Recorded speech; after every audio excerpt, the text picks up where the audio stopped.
वाणी में खिरती है मानो जैसे अमृत धारा। जिन्हें की वाणी में खिरती है मानो जैसे अमृत धारा। उनके वचनों को सुनकर होगा अब कल्याण हमारा। उनके वचनों को सुनकर होगा अब कल्याण हमारा। शिरोमणि शिष्या के स्वर्ण से शब्दों ने जग तारा। ऐसी पूर्णमती माता को शत शत नमन हमारा। शत शत नमन हमारा। पूर्णमती माता तुम साना जग में कोई सहारा। पूर्णमती माता तुम साना जग में कोई सहारा। जिन वाणी चैनल कहता है धन्य है भाग्य हमारा।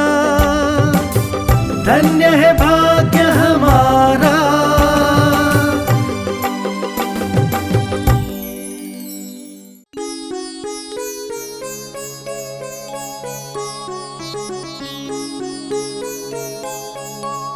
तो जब कृष्ण लेशा होती है, व्यक्ति किसी का हित नहीं चाहता। सुना था मैंने, ब्रिटेन का प्रधानमंत्री युद्ध ना हो इसलिए हिटलर के पास गया। हिटलर ने ठान लिया था, वो तो हिटलर था।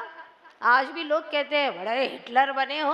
हाँ, मतलब जो ठाना है वो करके ही रहोगे क्या? हिटलर ने भी सोच लिया था कि मुझे तो युद्ध करना ही है। तो ब्रिटेन के प्रधानमंत्री ने सोचा कि मैं जाऊं हिटलर के पास में और उसको समझाऊं, जो युद्ध की बड़ी बड़ी बातें करता है आखिर क्या बात है।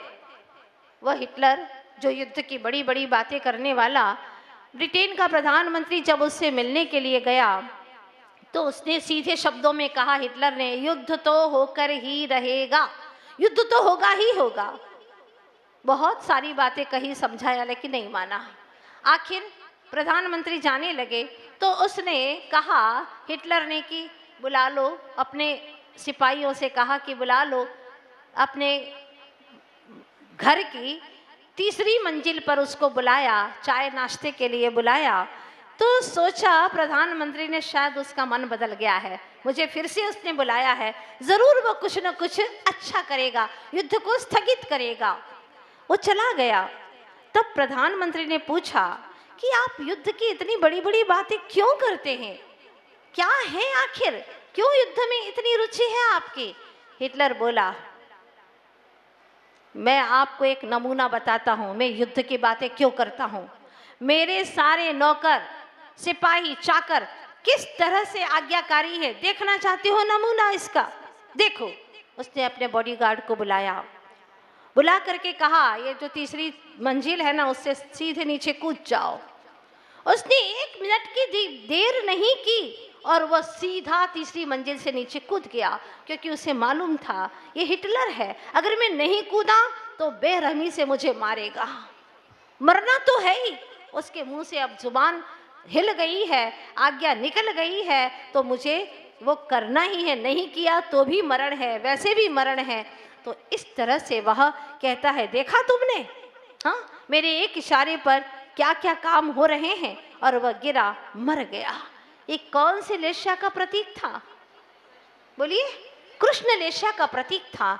एक तरफ हमारा भारत देश, जिसके प्रथम राष्ट्रपति थे, कौन थे? राजेंद्र प्रसाद जी। ठंडी का समय था, मीटिंग में गए हुए थे और मीटिंग में गए तो जरा लेट हो गए।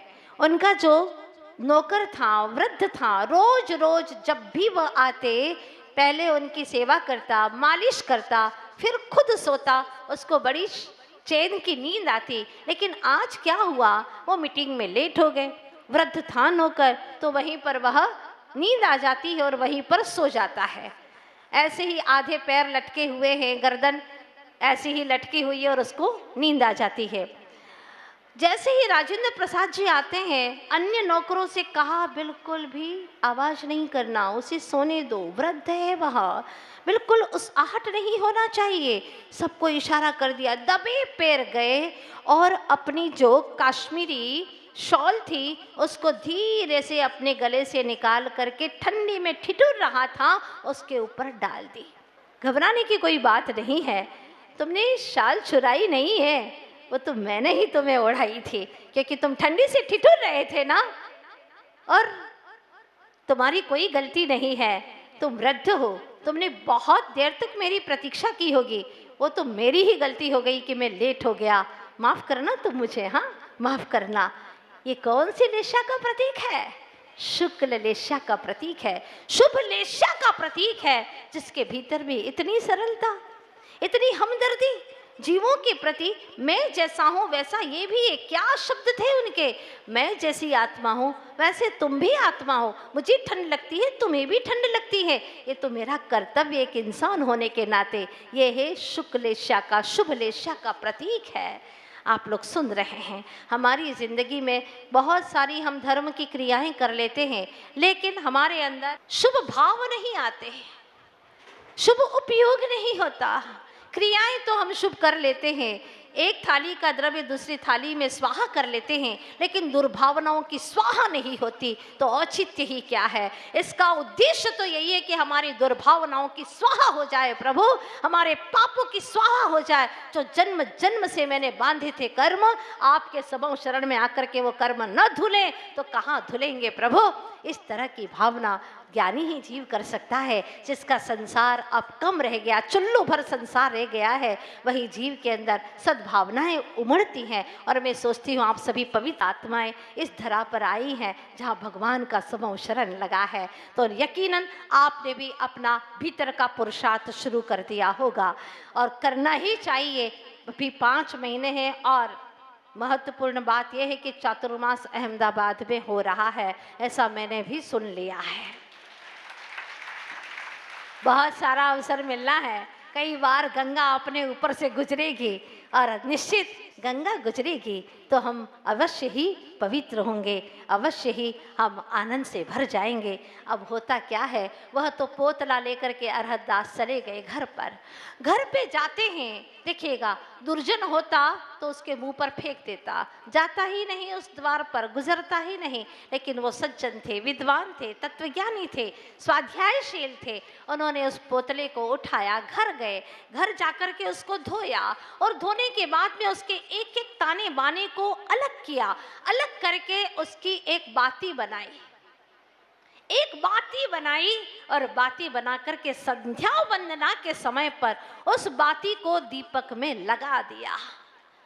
प्रभु परमात्मा से प्रार्थना करते हैं, हे प्रभु, जिस माँ ने मुझे ये बाती जलाने के लिए दी है, हे स्वामी, हे समूह शरण के वासी, उस माँ के जीवन में घोर तम छा रहा है, अज्ञान का अंधकार छाया जा रहा है प्रभु। उसका ज्ञान कक्ष मिथ्या तमस के बहुत भरा हुआ है, अंधकार ही अंधकार है। हे नाथ, मैं अपने लिए कुछ नहीं मांगता, मेरी माँ के लिए, क्या शब्द थे, मेरी माँ के लिए क्या अपने जुबान से अपने दुश्मन के लिए ऐसे शब्द निकाल सकते हो? निश्चल मन से ऐसे शब्द जिस दिन तुम्हारे भीतर से निकलेंगे, किसी से मत पूछना कि मैं धर्मात्मा हूं या नहीं, मत पूछना, अपने आप को टाइटल दे देना कि आज से मैं धर्मात्मा हो चुका हूं। कब तक पूछोगे दुनिया से, कब तक दुनिया की आंखों में धूल डालते रहोगे और छली होकर के धर्मात्मा के कवर पहन करके दूसरों को बताते रहोगे कि मैं धर्मात्मा हो गया हूँ? नहीं प्रभु नहीं, आज यह बालक तेरे द्वार पर आया है बिल्कुल ऐसा होकर के जैसे कि एक निश्चल बालक होता है। तेरे सामने क्या मायाचारी करूं प्रभु, है ना दुनिया मायाचारी के लिए। देव शास्त्र और गुरु के सन्निधि में कभी मायाचारी का भाव ना आए, अगर आ गया तो समझ लेना वज्र का लेप हो जाएगा, वज्र की लकीर बन जाएगी, निधत्य निकाचित कर्म हो जाएंगे, आपको भोगना ही पड़ेगा, भयंकर रूप में भोगना पड़ेगा। चक्रवर्ती ब्याज की भांति अगर प्रभु और गुरु के सम्मुख पाप किए हैं और पश्चाताप नहीं किया तो भोगना ही पड़ेगा। अब देखती हूँ क्या होता है। सोचा तो था कि आज अरहतदास की कहानी को पूर्ण करूं, लेकिन अरहतदास कहते हैं माता जी इतनी जल्दी उस माँ के जीवन में प्रकाश आने वाला नहीं है, थोड़ा सा पुरुषार्थ करना पड़ेगा। तो कल आइएगा आप लोग, मुझे विश्वास है कल के दिन निश्चित तौर पर उसके जीवन में प्रकाश आएगा। कल गुरुवार का दिन है ना? हाँ, आज गुरुवार है, आज गुरुवार है। चलेगा, शुक्रवार तो हमारे लिए सबके लिए शुक्रिया अदा करने का दिन होता है। कल देखते हैं कि अरहतदास की शुक्रिया अदा करने से कुछ तो परिवर्तन होने वाला है और बहुत कुछ परिवर्तन होने वाला है। देखते हैं कल सभी लोग विशुद्धि बढ़ा करके आइएगा कि उस माँ की ज़िंदगी में भी ऐसा प्रकाश हो जो कभी भी ना मिटे, कभी भी खूटे नहीं, समाप्त न हो, अनबुझ दिया जलता रहे उसके ज्ञान का। इन्हीं शुभकामनाओं के साथ में बोलिए 24 तीर्थंकर भगवान की, आचार्य गुरुवर श्री विद्यासागर जी महाराज की, भगवान के समो शरण की। ऑपरेशन थिएटर से जैसे ही बाहर आया डॉक्टर, ऑपरेशन थिएटर से जैसे ही बाहर आया डॉक्टर, तो परिवार के लोगों ने पूछा डॉक्टर साहब ऑपरेशन तो अच्छे से हो गया ना? अच्छे से हो गया ना डॉक्टर साहब? हाँ हाँ। सफल तो हो गया ना डॉक्टर साहब? हाँ हाँ, ऑपरेशन सफल हो गया है। आप अच्छे से क्यों नहीं बोलते? अच्छे से कहिए ना डॉक्टर साहब, सफल हो गया ना? हाँ, ऑपरेशन तो सफल हो गया, लेकिन क्या? लेकिन के बाद में कुछ विशेष वजनदार बात हुआ करती है। ऑपरेशन तो सफल हो गया, लेकिन मरीज मर गया। कितनी अटपटी सी बात है, कितनी विपरीत बात है। ऑपरेशन सफल हो गया है और मरीज मर गया। क्या है जिंदगी? क्या यही जीवन का सच है आज कि संपत्ति तो मिल गई पर शांति चली गई? संपत्ति मिल गई, अथाह धन के अंबार भरे पड़े हैं, लेकिन घर में शांति खो चुकी है, प्रेम खो चुका है, आपस में कोई वार्तालाप नहीं है। उस धन संपत्ति का क्या करोगे? कितनी बांध करके ले जाओगे? एक कौड़ी भी साथ नहीं जाएगी और पूरे समय कर्म का बंधन करते रहोगे। एक दूसरे से बोलेंगे नहीं, एक दूसरे के सामने नहीं देखेंगे, एक ही घर में रहेंगे, लेकिन लड़ाई झगड़े चलते रहते हैं। आज जहाँ कहीं पर भी चले जाओ ऐसी स्थिति, भाई भाई से नहीं बोलता, बाप बेटे से नहीं बोलता, सास बहू से नहीं, बहू सास से नहीं, 24 घंटा उसी घर में रहते हैं, लेकिन प्रेम नहीं है। संपत्ति का अथाह भंडार भरा पड़ा है, लेकिन इस संपत्ति को क्या करोगे आप? संपत्ति के पति बन गए, लेकिन प्रेम नहीं रहा तो सब बेकार है। संपत्ति मिल गई, शांति चली गई, प्रतिष्ठा मिल गई, प्रतिष्ठा हासिल कर ली, लेकिन प्रसन्नता खो चुकी है। एक बात पूछना चाहती हूँ आपको, अगर एक दिन भोजन न मिले आपको तो आपको बार बार याद आती है, आज तो मैंने भोजन किया ही नहीं है। हाँ, दयनीय बन जाते हैं, लोगों को सुनाते हैं आज भोजन ही नहीं कर पाए, ऐसी परेशानी में पड़ गए, आज तो मैं रात भर सो ही नहीं पाया। क्यों? नींद ही नहीं आई, बहुत टेंशन था, आज मैं वहां जा ही नहीं पाया। क्यों? ऐसी परेशानी आ गई कि मैं वहां जा ही नहीं पाया, आज मैं नहा ही नहीं पाया, आज मैं ये नहीं कर पाया, वो नहीं कर पाया। ये सारे अभाव आपको खलते हैं कि आज मैं ये नहीं कर पाया, खा नहीं पाया, सो नहीं पाया, आज मैं अपने मित्र से मिल नहीं पाया, आज मैं अपने जो प्रिय था उससे मिल नहीं पाया। भीतर ही भीतर में अभाव खलता है। तो एक बात पूछना चाहती हूँ, क्या कभी आपको ये लगा कि मैं अपने आप से मिल नहीं पाया? इसका अभाव खलता है कभी आपको? ना, कभी नहीं। अपने आप से मिलते ही नहीं है, मिल ही नहीं पाते। आज मैं ज्ञानामृत का भोजन नहीं कर पाया, दिन भर बीत गया व्यर्थ की बातों में, लेकिन आज मुझे ज्ञानामृत का भोजन नहीं मिल पाया। आज दिन भर यूं ही निकल गया तेरी मेरी में, व्यर्थ की बातों में, इधर की सुनी उधर की सुनाई, बस इसी में सारा समय निकल गया। हे प्रभु, आज मुझे तत्व ज्ञान का जल ही पीने को नहीं मिला। कैसी दशा है मेरी। हे भगवान, आज तो मैं बाहर की बातों में इतना थक चुका हूँ कि मैं निजानुभूति के शैया पर विश्राम ही नहीं कर पाया। हाय, कैसा दिन बीत गया मेरा। कभी नहीं, एहसास ही नहीं होता। जिंदगी निकलती जा रही है, एक नहीं, दो नहीं, अनंत अनंत भव बीत गए। कुछ कहना चाहती हूँ आपको। अरे स्वानुभूति के बिना जीवन यो ही व्यर्थ गया। इस राग द्वेष की अग्नि में अपने को यूं ही जला दिया। दिन यूं ही बीत गए व्यर्थ रे खोए। जीवन में आयुष्य के पल पल पल बीत रहे। हरे स्वानुभूति के बिना जीवन यो ही व्यर्थ किया। ये मेरा धन है, मेरा घर है, मेरी पत्नी है, मेरा पुत्र है, ये मेरा शरीर है। दिन भर मेरा मेरा मेरा मेरा करता रहा, लेकिन एक बार भी ये सुध नहीं आई कि मैं क्या है, एक स्वरूप चैतन्य आत्मा हूँ। जब मैं का ही सही पता नहीं है तो मेरा सही कैसे जानेगा।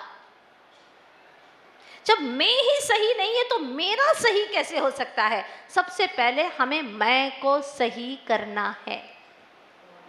कुछ पंक्तियां लिखी थी।